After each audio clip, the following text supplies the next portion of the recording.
So hi guys, this is Shubhrat. Today we will know about a Google Sheet integration, and here is a Google Sheet front-ended.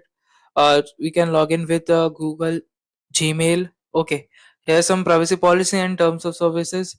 First of all, you have to click the privacy policy.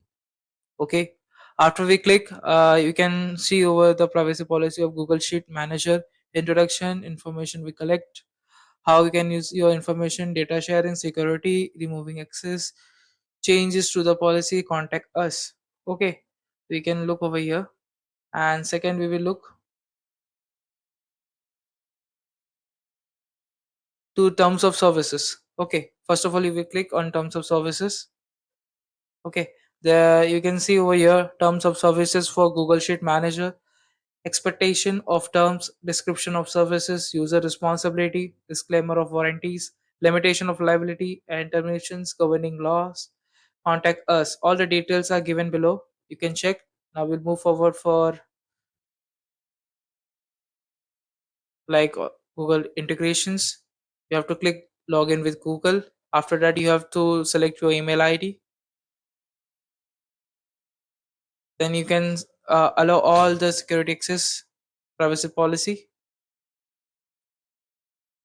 After that, the login interface has been open. Okay, you can select all your sheets which have been uploaded on your Google Sheet. Okay, you can select any one which data you want. Okay, first of all, I will just select my sample data. After that, it will fetch. Just see, you can fetch over here. Okay, all the details are given below. You can update the sheet also, if you want to do some corrections in the sheet, uh, the data will be fetched automatically on that your previous Google Sheet. Okay, you can changes to enter data, comma, separated value on one row per line. Okay, we can update the sheet also from here,